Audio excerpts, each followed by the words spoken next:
Hey there. You're listening to True Story No Cap. Real stories, no exaggeration, no lies. Just the raw, unfiltered moments life throws our way.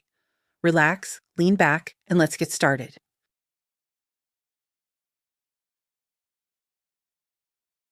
The frost grew stronger, the snow sang under his boots.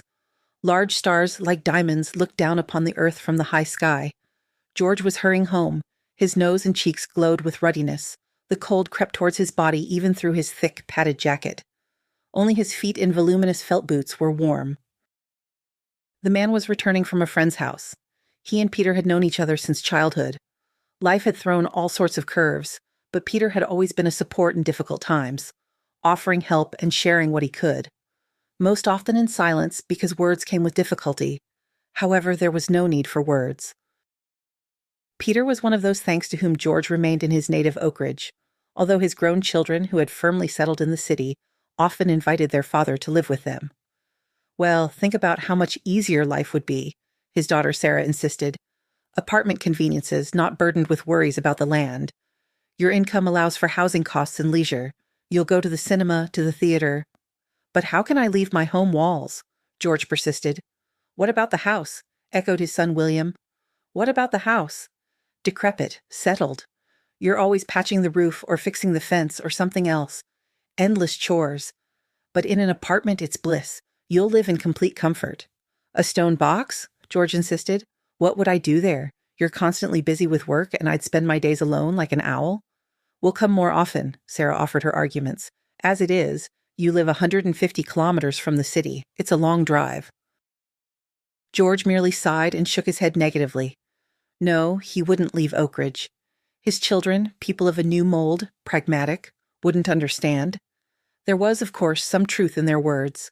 But how could he leave the house that had become a part of his soul? He remembered how his grandfather and father had built the house together, with the help of the whole village, because the day before his grandfather's farmstead had turned to ashes. Lightning had struck the roof directly. The new house turned out no worse, sturdy, resilient, exuding the smell of resin, breathing fresh wood. Many years later, a grown George, returning from the army, decided to tie the knot, and his grandfather gave the house to his only heir. He himself moved in with his son. His grandfather's words echoed in his memory. A man must bring his wife into his home. A wife must find a stone wall behind her husband. Then happiness will come. And George put all his effort into it, trying very hard so that Helen felt protected, knew no worries, and enjoyed quiet family happiness. Helen. He had met her when she was just a child. A pretty girl with thoughtful blue eyes and two thin braids, weathered by the sun, in a light pink dress and worn dusty sandals, and a voluminous book tucked under her arm. That's how his future wife appeared before him. Then, of course, he couldn't even imagine that she was his destiny. George himself was about 10, maybe 11 years old at the time. He, along with Peter and a gang of village boys, was just heading to the pond. A fishing rod over his shoulder, a small bucket in his hand, trousers rolled up to his knees, a faded t-shirt. The whole summer lay ahead, holidays had just begun, friends were nearby. George's mood was light, almost weightless, joyful. And then there she was, standing by the fence next to Granny Ann's house and thoughtfully watching a cat with kittens. She was new. George had never seen this girl in Oak Ridge before, and something about her had captivated him then. Something made him stop to look more closely at her fragile figure. The other boys didn't pay attention, they walked past as usual, but George. He already felt then that the strange girl was not just a random passerby. Hey, what's up with you? Peter turned around. Why are you frozen? Let's go. At that moment, the girl raised her huge blue eyes to George. It was as if he was struck by lightning. The boy, surprised by himself, blushed right up to his hair. Coming, coming, he shouted to Peter, and he rushed to catch up with his friends. Later, he learned that the girl's name was Helen, and that she would now live with Granny Ann because a misfortune had befallen her parents and they were gone. Opinions on this varied. Some insisted they had run away, abandoning their daughter. Others spoke of a tragic death. Still others retold stories of how Helen's parents had perished in the forest. Subsequently, it turned out that the girl's mother and father had died in a car accident. They were traveling to the city by passing transport, and the driver lost control on an icy road. And Helen was sent to live in the neighboring village with her only remaining relative, Granny Ann. Upon learning the girl's fate, George felt deep pity for her. It was terrifying for him then even to imagine how one could, just like that, overnight, lose both mother and father. After he was told about Helen's plight, a desire to protect her awakened in him, to protect and cherish. But the boy didn't know how to approach the girl. Seeing her from afar, he rejoiced at the encounter and felt intensely shy. George was generally bad at finding common ground with girls. They seemed to him to be harmful and arrogant creatures. But Helen? Helen was different. The boy felt it. Helen spoke to him first. This happened towards the end of summer. George had climbed a tree to rescue little Fluffy. The neighbor's kitten was constantly getting into trouble, and this time, frightened by dogs, he had climbed a tall oak tree and couldn't get down. He sat at the very top and meowed desperately. How could he pass by? George, of course, climbed up to save the hapless Fluffy. He scratched his chest and stomach on the rough bark, but he saved the animal. "You're good at climbing trees," the boy heard a quiet voice behind him. He turned around and met the approving gaze of huge blue eyes. It was her, Helen. "Oh, it's nothing special." The boy was again overcome with shyness. "What a sweetie." Helen's attention shifted to Fluffy. "Can I hold him?" Of course. George handed the kitten to the girl. She began to gently stroke the animal's gray fur, calling him by affectionate names. And somehow, without noticing, they started talking. George no longer remembered exactly what about. It seemed they started with cats, then moved on to talking about dogs. Then Helen told him about her life with her parents in a distant large village. The girl missed her mother, her father, and also her old friends, her school. So much longing sounded in her voice, so much sadness was hidden in her eyes. George immediately promised to introduce Helen to the kids from Oak Ridge. He assured her that kind, cheerful people lived here, just to not see that sadness, just to see Helen smile. And George kept his word. Very soon, the girl became part of their noisy, cheerful company. She went with the village kids to the river and the forest, played football and Cossacks and robbers, sat by the evening bonfire on the outskirts. Helen turned out to be a very quiet and thoughtful girl, and also smart and curious. She knew so much, noticed so many things. George openly admired the beautiful girl. Then, at the age of 10, he didn't yet understand, of course, what was happening to him. He couldn't even guess that it was love. And for life. Summer flew by quickly. The school year began. Helen became George and Peter's classmate. Time passed. School friendship gradually grew into mutual affection. After 9th grade, George entered a technical college to become a mechanic. Helen, always an excellent student, became a student at a medical college. George and Helen were already openly dating then, going on real dates, going to the city for walks, kissing. No one was surprised. The couple had formed naturally, as if it couldn't have been any other way. And then George went into the army, and Helen waited for him for 2 long years. She wrote letters, even came to visit her beloved several times. In the army, George finally grew into a man. Upon returning, he immediately proposed to Helen. She, of course, gladly accepted. That's when his grandfather gave the young couple this house, the house where George was now meeting his old age. Unfortunately, alone. How he missed Helen. Every day, every moment. Sometimes it seemed she would just walk out of the kitchen, rosy-cheeked with a cheerful smile, exuding the aroma of something delicious. She would smile and ask, "How are you?" But that would never happen. George and Helen lived soul to soul. They cared for each other. They were happy together. George sometimes felt he understood his wife without words, and she understood him. The newlyweds didn't delay having children. A year after the wedding, they were already nursing their firstborn, William. A couple of years later, a daughter also appeared in the family. Adorable, giggling Sarah, very much like her mother. George worked on the local collective farm, earning well, enough to live on. Helen worked part-time as a nurse in the village clinic. The children were a joy. Both studied well at school, helped with household chores, and obeyed their parents. Only one thing clouded George's family happiness. During Helen's second pregnancy, when the happy couple was expecting Sarah, it turned out the woman had a heart defect. Whether it was congenital or acquired was difficult to say, and it seemed this ailment hadn't bothered Helen before, but giving birth to 2 children in a row exacerbated the illness. After the daughter's birth, Helen began to suffer from periodic attacks. She would suddenly turn pale, her lips would turn blue, she would clutch her heart. At such moments, George was gripped by icy fear. He could protect his beloved from anything.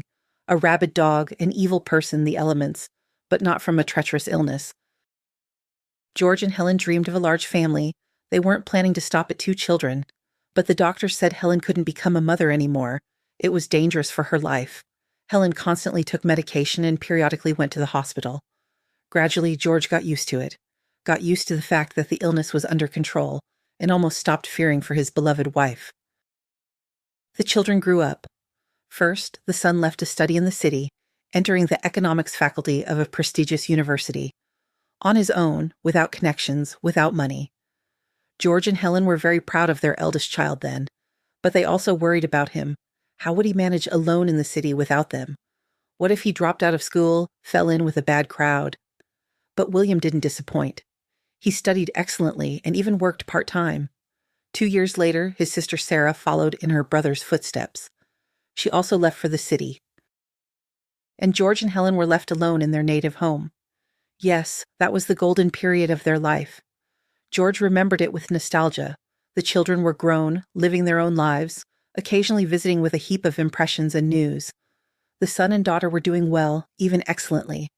Both their careers and personal lives were going well. George and Helen were proud of their children, rejoiced for them, and they also enjoyed a calm, measured life and waited for grandchildren. They went mushroom picking in the forest, fished, celebrated holidays with Peter and his wife Nancy. It was good. Then the grandchildren arrived. First, the son had a daughter, then the daughter had a son. A new era of family life began for Helen and George. In the summer, the little ones were brought to their grandparents, and they gladly spent time with the grandchildren. Now they didn't need to work. The happy grandparents could devote all their time and attention to these wonderful little humans. Returning from the forest or fishing with the little ones, George could smell the aromas of delicious baking already in the yard. Helen was trying for her loved ones while they were out. The man often thought that this was it, happiness, and thanked fate for such a gift, for Helen, for the children, for the grandchildren. The grandchildren grew up and visited Oakridge less often. It was understandable. They had their own things to do, their own friends. The toddlers of yesterday had turned into teenagers. Sarah and William also didn't spoil their parents with frequent visits. When did they have time? Work, home, children. George and Helen, of course, missed their family, but they understood them perfectly. Life in the city was like that. The pace was simply frantic.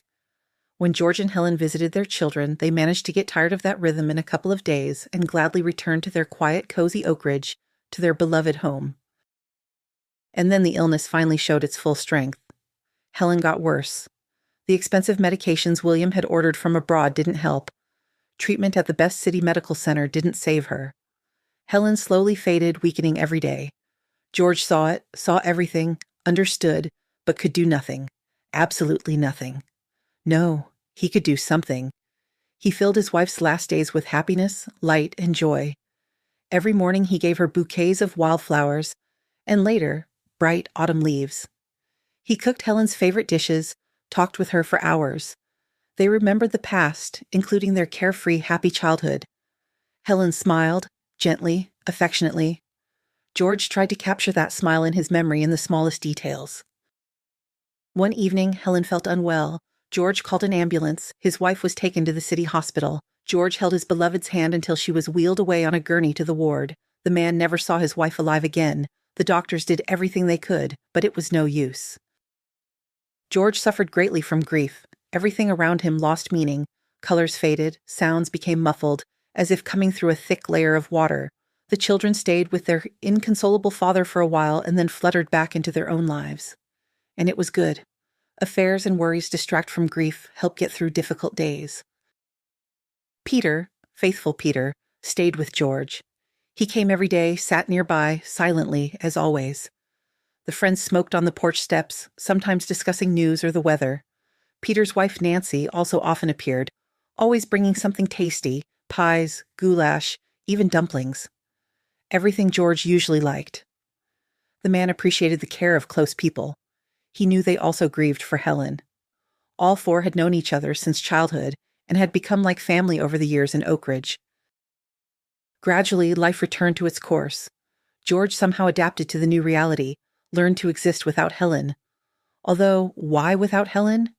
His wife was always present in his thoughts.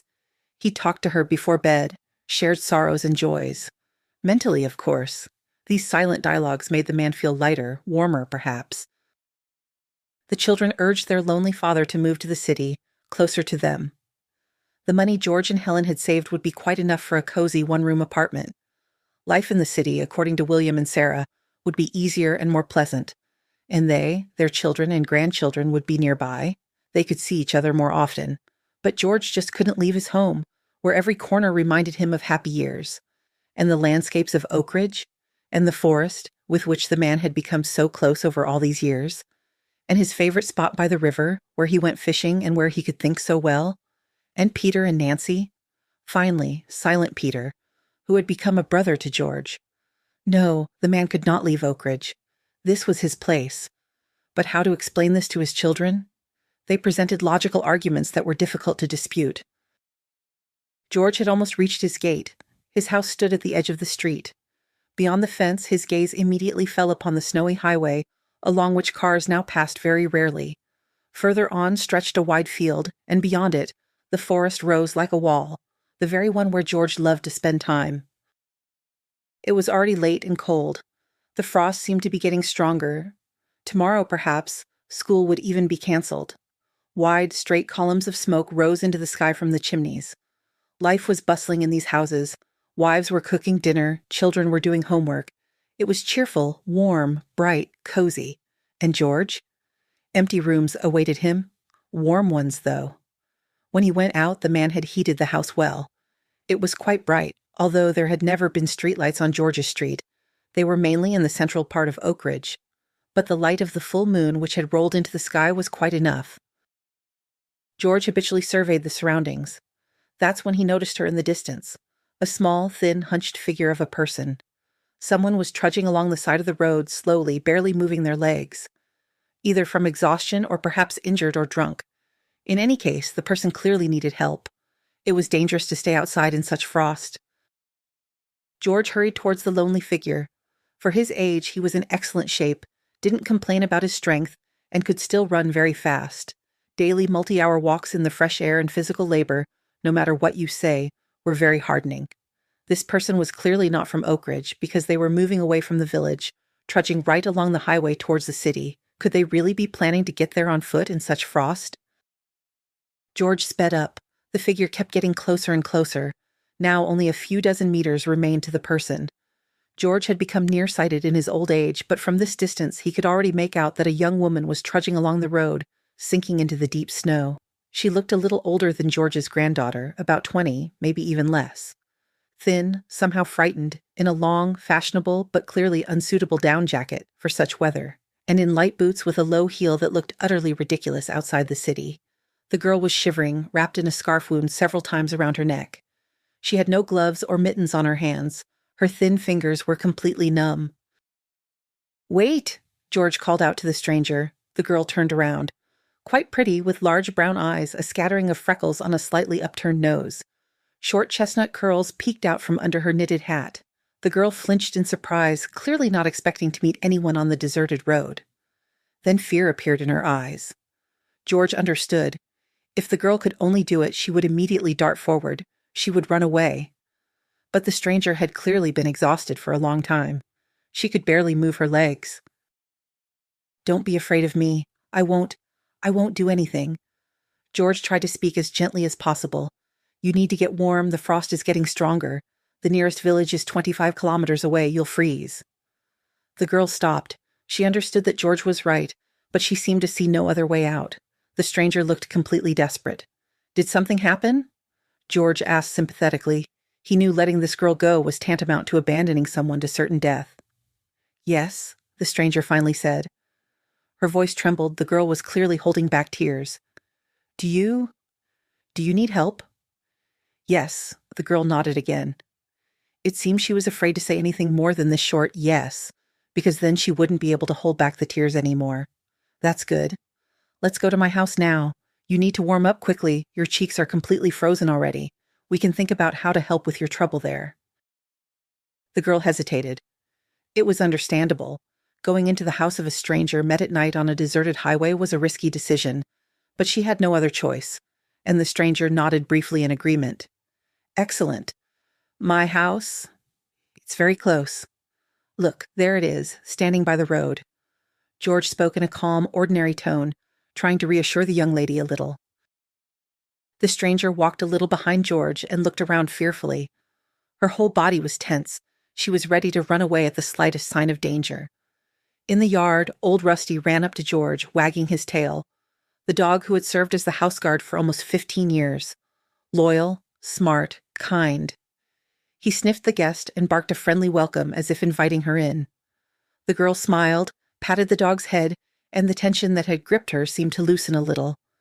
George was pleased by this change. Maybe the stranger would finally speak and tell him what had happened to her. It was clearly some kind of dark story. The house was warm. George turned on the light, led his guest to the kitchen, and seated her closer to the still hot stove. The girl needed to warm up. She had spent so much time in the cold. The stranger was clearly enjoying the warmth and comfort of the village house. She pulled off her hat and scarf, but she wasn't in a hurry to unbutton her coat. She hadn't warmed up yet. George put the kettle on. He kept talking about something so that an awkward silence wouldn't hang in the air. I'll make some mint tea now. You'll warm up from the inside and calm your nerves a bit. Thank you, the girl mumbled. Thank you for not leaving me there. Well, how could I not? George asked, surprised. It happens differently. As I was walking along the highway, several cars drove toward the city. I waved my hands at them, but no one stopped. It must have been scary, a person on a deserted road, somehow suspicious. Not so much suspicious, but strange, that's for sure. George remarked cautiously. My name is Vicky. The girl suddenly introduced herself. And I'm George Johnson. Or Uncle George, whatever is comfortable for you. That's what my grandfather was called. The girl smiled faintly, taking the mug of steaming, fragrant drink from George's hands. He was the only one who cared about me. It's a pity he died early. So much grief, so much longing was in those words that George's heart painfully tightened. I'm sure you're mistaken. You have a mother and father, don't you? Do you really think they don't even care about you? Of course, Vicky replied confidently. They don't have time for me. My father left the family when I was 12. He fell in love, decided to build a new personal life, and voila. Now I have 3 younger sisters. And my mother, I just get in her way. She sometimes dates someone, but she can't bring anyone home, because I'm there. I bother everyone. With these words, Vicky pulled off her down jacket, and George couldn't help but gasp in surprise. His eyes fell upon the girl's round belly, stretched taut by a black sweater. His guest was expecting a child, and judging by the size of her belly, the term was already considerable. Yes, I'm pregnant, Vicky sighed, noticing her host's reaction. What's so surprising? I'm of age, if you're wondering. Nothing, that's even very good. Children are a blessing. It's just that now I don't understand anything at all. How did you end up on the highway at night and in such a condition? Oh, it's a very long story. The girl sighed. But we don't seem to be in a hurry. Will you tell me what happened? Of course, if you want. Vicky grew up in a modest family, mother, father, older sister. Her mother worked as a saleswoman in a store near their home. Her father worked at a factory. There was enough money for the bare necessities, inexpensive clothes from the market, simple food, utility payments. But there were no funds for travel or for quality cosmetics or a fancy phone for their daughter. Everyone around Vicky lived like this, but the TV showed a completely different reality. And the girl dreamed of one day becoming as rich, successful, and beautiful as the heroines of films and series about that colorful world. Vicky's sister, Hope, also strived for success. She studied well, tried to win competitions, dreamed of entering a medical university and becoming a successful in-demand cardiologist. Subsequently, she managed to achieve this plan. But such a path seemed too long and difficult to Vicky, and where was the guarantee that she would succeed? It was possible that all the effort would go to waste. No, that prospect didn't suit young Vicky. The girl inherited thick chestnut hair and large brown eyes from her father, and a magnificent model figure from her mother. Vicky rightly considered her advantageous appearance her ticket to life. A beautiful young girl, Vicky believed, wouldn't have much trouble finding a rich man. And then a completely different life would finally begin. The unfolding prospects were simply breathtaking. Study harder, the responsible older sister Hope instructed her younger sibling. Depend on a man your whole life? What's good about that? It's definitely not for me. But it's quite for me, Vicky smiled back. What's not for me is slaving over textbooks for hours like you do. I'd rather watch videos on how to apply makeup to highlight my best features. You don't need to highlight anything, you're already a beauty. I know. After ninth grade, Vicky left the school she hated. To get her mother off her back, the girl pretended to enroll in a culinary college. It had the lowest competition, and it wasn't bad to know how to cook well. After all, everyone knows that the way to a man's heart is through his stomach. Ultimately, the fact of studying at a culinary college played a significant role in Vicky's fate. This happened just before graduation. The girl was doing practical training as a cook's assistant in one of the city's most popular restaurants. Hope had helped her get a place like that. Her older sister had already graduated from university, started working as a doctor in a private clinic, and had built up good connections. The owner of the restaurant was Arthur, a young man from the Armenian diaspora, tall, athletic, well-built, always stylishly and expensively dressed, impeccably polite with staff, witty, cheerful, and at the same time very, very handsome. Black eyes, an elegant curve of his lips, noble arch of his eyebrows. Arthur was twice Vicky's age, but that didn't stop her from falling in love with him. Here he was, the man of her dreams. Rich, handsome, successful. With him, she could go through fire or water. Nothing was scary. But the observant girl immediately noticed a wedding ring on Arthur's finger. Yes, of course, Arthur was married. Later, the girl learned from restaurant staff that he was also a father of many children. He was raising 3 daughters. For a long time, Vicky only cast adoring glances at her idol. Not all of them escaped the eyes of the restaurant staff. An attentive waitress named Olivia noticed the impression Arthur made on the young trainee. "In love, are you?" she asked directly one day. Vicky was taken aback by the unexpectedness and so answered honestly, "I think so." "No wonder. Arthur is handsome, of course, and you, by the way, are quite his type." "How so?" "It's simple. He likes them like that, thin, young, graceful, and with big eyes. But Arthur is married. When has that ever stopped anyone?" Olivia smirked. "Tell me honestly, are you not afraid of being a mistress? Because he definitely won't leave his wife and children for you." "I'm not afraid," Vicky replied. At that moment, she truly didn't care, as long as she could be near Arthur. "Well, then I can arrange a date for you." "Arthur, he actually asked me to talk to you, to test the waters, so to speak. He liked you too." Vicky couldn't believe what she heard. Her head even spun. Arthur, this prince, this king, her idol.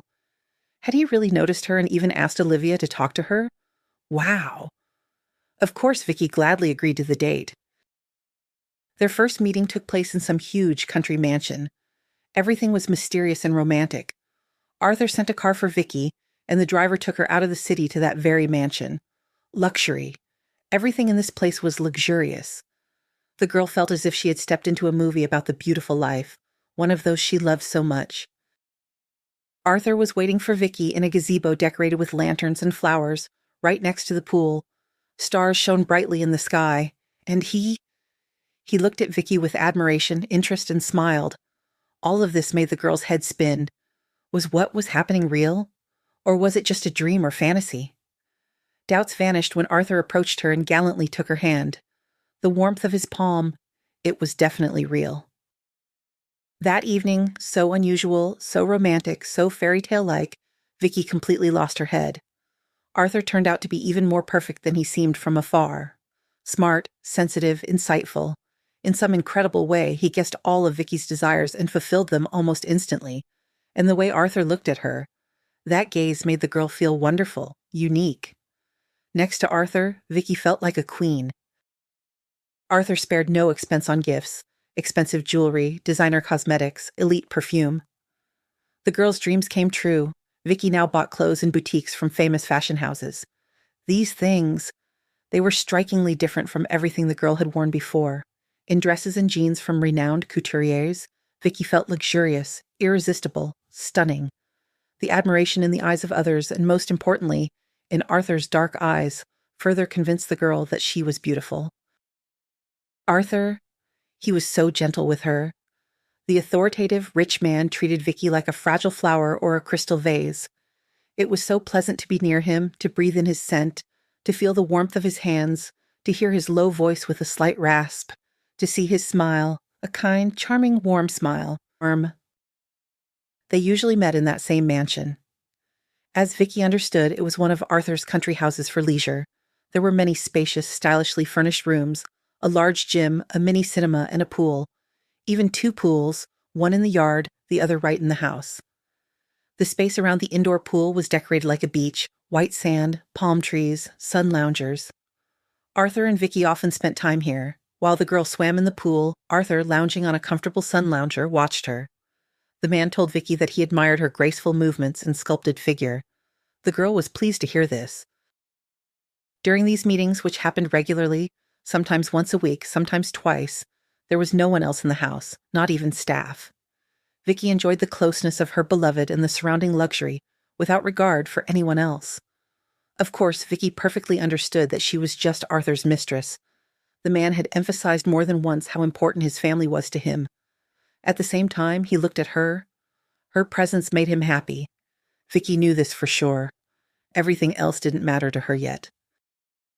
"You probably disapprove of me?" Vicky asked her attentive listener, lowering her gaze. "It just sounds so...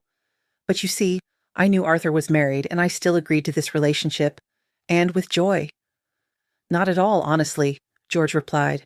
"You're just a young girl, and he's an adult, married man, the owner of a large business. He's the one to blame for this. As a man, as the elder. You're probably right. It's just that, back then, I didn't blame Arthur for anything. On the contrary, I felt sorry for him. I saw that he loved me. At least that's how it seemed to me. But I understood that Arthur couldn't leave his wife and children. His relatives wouldn't understand or support him. Arthur said many times how important the opinion of elders and relatives was to them. They would never forgive him for such an act. Well, that's why I felt sorry for him, and I loved him very, very much." One day, Arthur told everyone he was going on a business trip. In reality, he decided to arrange a vacation for himself and his young mistress. They dashed off to Thailand. They went from the cold February straight into a hot, sunny summer. Winter was coming to an end and had already become quite tiresome for everyone. Snow, frost, slush. And suddenly, just a few hours on a plane, and Vicky, along with her beloved, found herself in a summer fairy tale. Luxurious beaches, mesmerizing views, warm turquoise water. Vicky and Arthur could finally appear together openly everywhere, in restaurants, at discos, and simply on the streets of the resort town. They looked magnificent, Vicky knew it. Handsome, masculine Arthur and she, fragile, happy, tanned. Arthur openly hugged the girl around the waist, held her hand, and even kissed her in front of everyone. For the first time, they weren't hiding. These were indescribable feelings. Vicky had never felt so happy before. In Arthur's strong, reliable embrace, she forgot about everything, even about the fact that her beloved man was married and they would soon return home, where Vicky would again have to settle for rare meetings and feel like just a mistress. Deep down, the girl harbored a hope. Hope that Arthur would eventually leave his wife for her. Sometimes that happens. Why couldn't this miracle happen to them? Only something had to happen, something that would help Arthur decide on a desperate step. There, in Thailand, the man once confided in Vicky. They were returning from the beach then. It was already late at night. Arthur and